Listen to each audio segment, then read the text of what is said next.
Congress party ने दिल्ली की उत्तर पूर्वी सीट पर मनोज तिवारी के सामने अपने युवा नेता कन्हैया कुमार को उतारा है।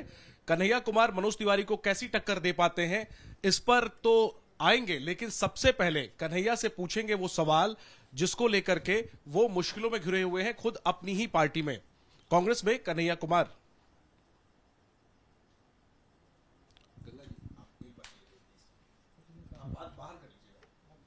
बाहर कर लीजिए, आप जो कर रहे थे वो आपको पता है क्या कर रहे थे, प्लीज करिए। बाहर रख लीजिएगा ना सर।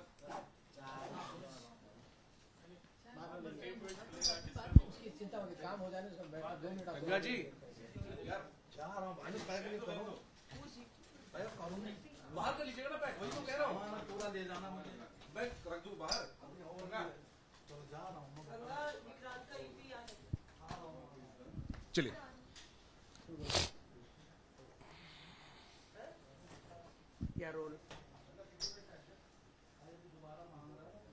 कांग्रेस पार्टी ने युवा नेता कन्हैया कुमार को दिल्ली की उत्तर पूर्वी सीट से चुनावी मैदान में उतारा है, जहां उनके सामने मनोज तिवारी की चुनौती है।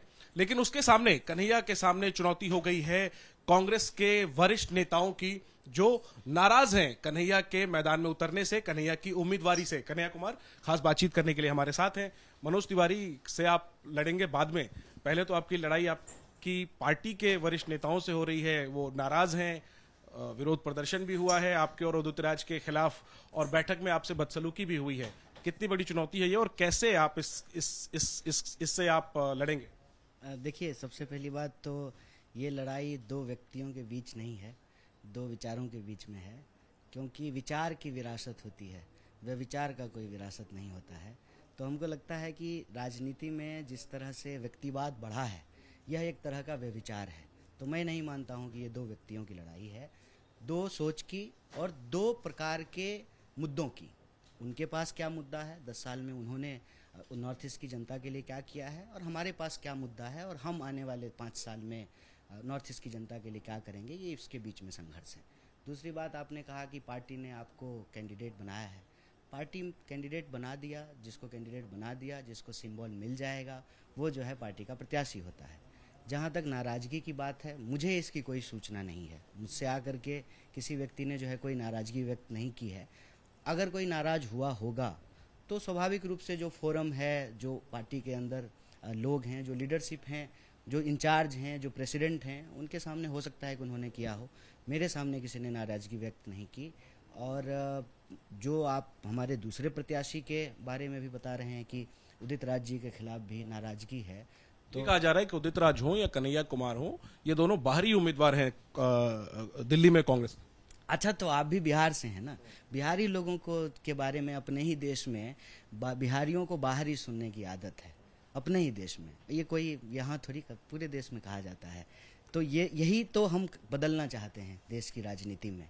हम चाहते हैं कि, और ये बात मैंने अक्सर कही है। आपको समर्थन मिल रहा है पार्टी में तमाम नेताओं का, कार्यकर्ताओं का, खासतौर पे उत्तर पूर्वी दिल्ली सीट पर, या मिलेगा आपको भरोसा? नहीं, मिल रहा है। सारे लोग आए, सारे जो पूर्व विधायक हैं वो आए, सारे जो है पार्षद जो भी जीते हुए हैं वो आए, पूर्व पार्षद आए, सीनियर लीडर आए, एरिया के जो इन्फ्लुएंसर लोग आए। अभी जो है हमारी एक पहले इंटरनल बैठक हुई, उसके बाद जो है कल ऑफिशियल जो है प्रेस कॉन्फ्रेंस हुआ। 25 तारीख को जो है चुनाव कार्यालय का उद्घाटन है, कार्यकर्ताओं की बैठक। नाम लेकर पूछता हूँ, संदीप दीक्षित, वो चांदनी चौक से भी कोशिश कर रहे थे, वो उत्तर पूर्वी दिल्ली से भी उनका नाम चल रहा था, फाइनली कहीं से भी नहीं मिला, और बताया जाता है कि वो इतने नाराज हुए कि उन्होंने बैठक में आपके साथ बदसलूकी भी कर दी। नहीं, मेरे साथ बदसलूकी क्यों करेंगे वो? मैं जो है साधारण कार्यकर्ता हूँ, मेरे साथ क्यों बदसलूकी करेंगे? जहाँ तक नाराज़गी की बात है, या तो नाराज़गी वो आपको बताएंगे, लेकिन उन्होंने मेरे साथ नहीं व्यक्त की है। अगर कुछ होगा तो हो सकता है कि लीडरशिप को उन्होंने कहा है, जिसकी मुझे जानकारी नहीं। आपका नाम जब यहाँ पर आया तो सबको काफी ये क्यूरियोसिटी हुई कि क्या कन्हैया कुमार को आरजेडी ने फाइनली बिहार की पॉलिटिक्स से पैक करके दिल्ली भेज दिया है, कि बेगूसराय छोड़ के आप दिल्ली आ गए लड़ने? नहीं, देखिए, ये लोकसभा चुनाव है। लोकसभा चुनाव में कल भी मैंने पीसी में कहा था कि 547 सीटों पे चुनाव हो रहा है, और इसमें हम लोग जो है इंडिया का पार्ट है। जो इंडिया ब्लॉक है उसमें जो है आरजेडी उसका एक घटक दल है। तो आपस में कोई लड़ाई की तो बात ही नहीं है, एक ही गठबंधन के हम लोग हैं। अभी भी रांची की रैली हुई थी, वहाँ पे सारे दल के लोग थे, हमारे भी राष्ट्रीय अध्यक्ष थे, आरजेडी के भी लोग थे। ये जो कयास लगाई जाती है, जो कहते हैं ना राजनीतिक कयासबाजियां, उसमें ये सारी चीजें होती हैं, लेकिन राजनीतिक फैसले कि कोई व्यक्ति कहाँ राजनीतिक करेगा ये व्यक्तिगत नहीं होता है। तो आगे आप दिल्ली की राजनीति करेंगे या बिहार की राजनीति करेंगे? देश की राजनीति करेंगे ना। दिल्ली और बिहार दोनों देश में ही है, और हम जो है देश के टैक्स पेयर्स के पैसे से पढ़े हैं, देश की सर्वश्रेष्ठ यूनिवर्सिटी से हमने पीएचडी की है, डॉक्टरेट की उपाधि ली है। हालांकि मैं लिखता नहीं हूँ डॉक्टर कन्हैया कुमार, लेकिन मैं भी जो है डॉक्टरेट की उपाधि मैंने भी ली है। तो देश की राजनीति करेंगे, बिहार भी देश में ही है, दिल्ली भी देश में ही। अब आते हैं दिल्ली में जो आपकी लड़ाई है। मनोज तिवारी आपके नाम के ऐलान के साथ ही उन्होंने कहा, एक तो टुकड़े टुकड़े गैंग का सदस्य आपको आपके विरोधी बताते हैं, तो उन्होंने कहा कि ये 48 दिन लगभग 50 दिनों के भ्रमण पर आए हैं कन्हैया कुमार, आप 50 दिन घूमने आए हैं उत्तर पूर्वी दिल्ली। ये मनोज तिवारी की पहली प्रतिक्रिया थी आपके ऐलान की। देखिए, सबसे पहली बात तो जो है मनोज जी बड़े अच्छे कलाकार हैं, वो क्रिकेट भी खेलते थे, ये कम लोगों को पता होगा। अच्छा यॉर्कर फेंकते थे, तो बढ़िया फेंकते हैं वो, अच्छा बॉलिंग करते थे, वो रणजी भी खेले हुए हैं, तो मैं उनको जानता हूँ बहुत दिन से। और किसी भी बिहार के व्यक्ति के लिए जो कलाकार होते हैं, जो गाते हैं, लोगों का मनोरंजन करते हैं, वो बहुत अच्छा लगता है। हम लोग मतलब गाना सुनते हैं, खुश होते हैं, शादियों में, पार्टियों में, तो वो अच्छे व्यक्ति हैं, उनसे कोई व्यक्तिगत जो है ना मतभेद नहीं है। जहाँ तक दिल्ली आने का सवाल है, तो मनोज जी जब सांसदी का चुनाव लड़ रहे थे, तो उसी क्षेत्र में जहाँ से वो सांसद हैं, हम रह करके यूपीएससी की तैयारी कर रहे थे। हम नेहरू विहार रहते थे, 2009 से नेहरू विहार रह रहे थे, और उसके बाद नेहरू विहार से ही जो है मतलब नॉर्थ ईस्ट दिल्ली से उसके बाद साउथ दिल्ली चले गए। जब हमारा एडमिशन जेएनयू में हो गया, तो वो जब दूसरी पार्टी में थे, भाजपा में भी नहीं थे, दूसरी पार्टी से चुनाव लड़ रहे थे, तो हम तब से दिल्ली रह रहे हैं। और मैंने एक बिहारी दूसरे बिहारी को बाहरी क्यों कहेगा, इसका क्या मतलब है? मतलब वो भी उस तरह से तो जो है हम दोनों एक ही हैं, तो उनको भी जो है एक बात बताइए कि मुजफ्फरपुर का आदमी हो, कि भभुआ का आदमी हो, कि दरभंगा का आदमी हो, कि बेगूसराय का हो, बिहारी तो सब बिहारी है।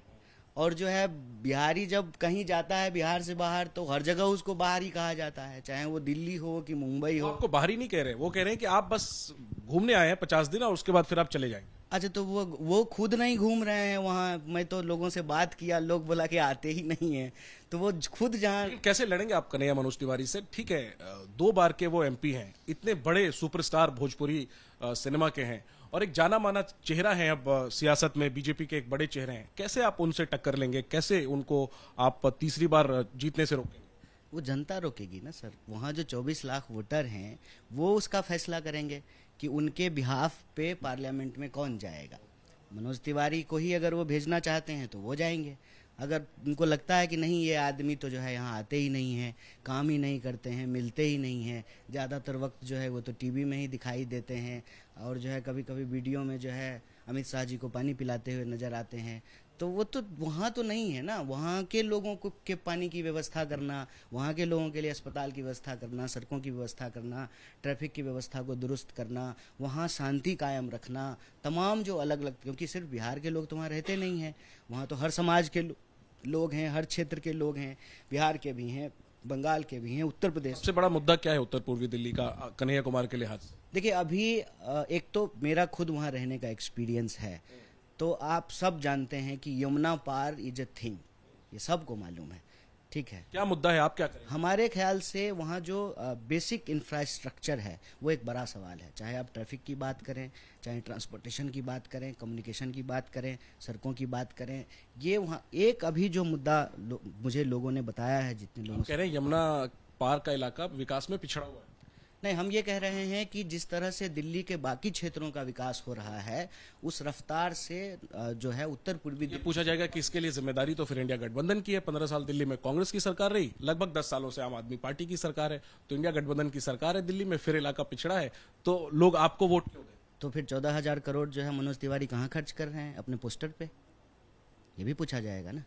वो जो कह रहे हैं कि 14,000 करोड़ हमने खर्च किया, फिर वो कहाँ खर्च किया?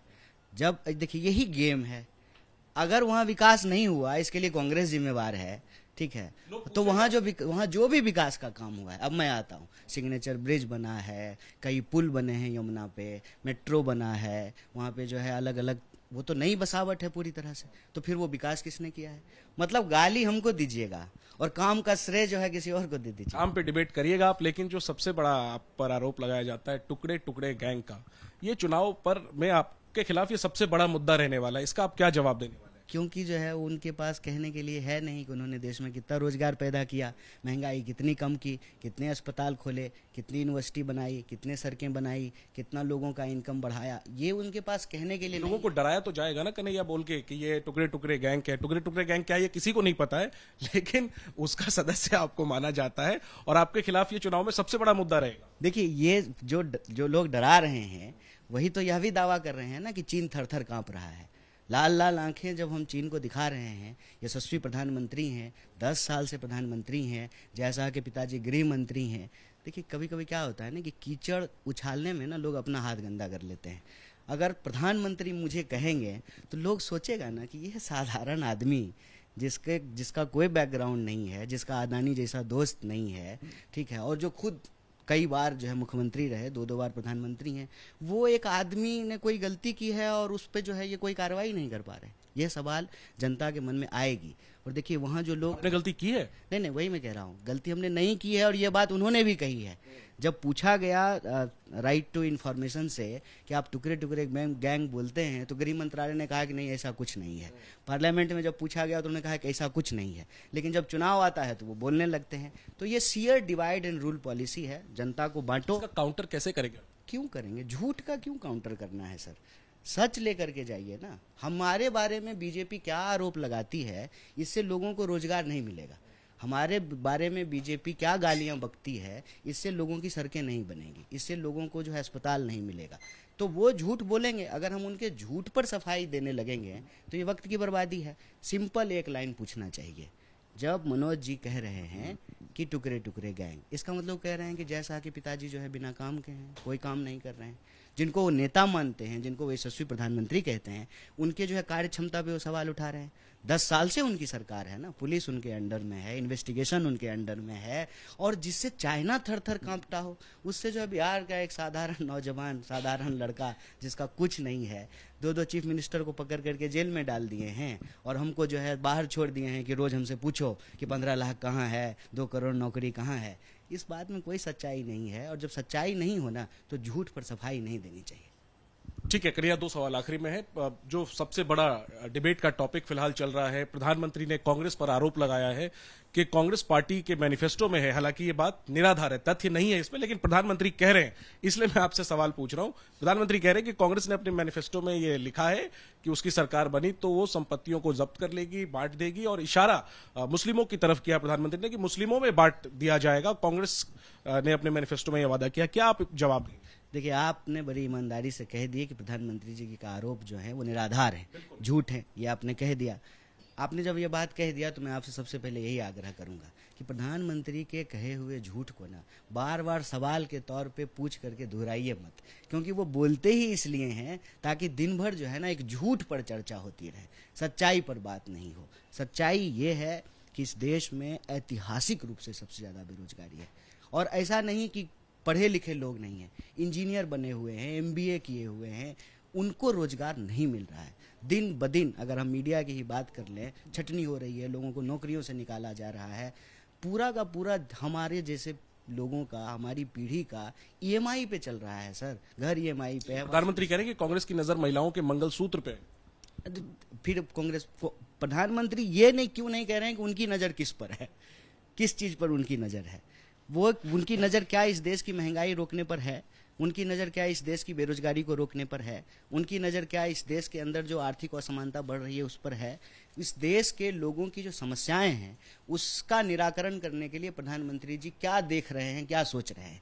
कांग्रेस के बारे में भला बुरा कहना ये कोई नई बात है, ये तो जो है 1925 से वो कर रहे हैं। आखिरी सवाल, बिहार में जो पूर्णिया सीट है उस पर सबकी नजरें हैं, और वहां से पप्पू यादव जो कांग्रेस में आए लड़ने के लिए, लेकिन आपकी पार्टी ने उन्हें टिकट नहीं दिया, वो अब निर्दलीय लड़ रहे हैं।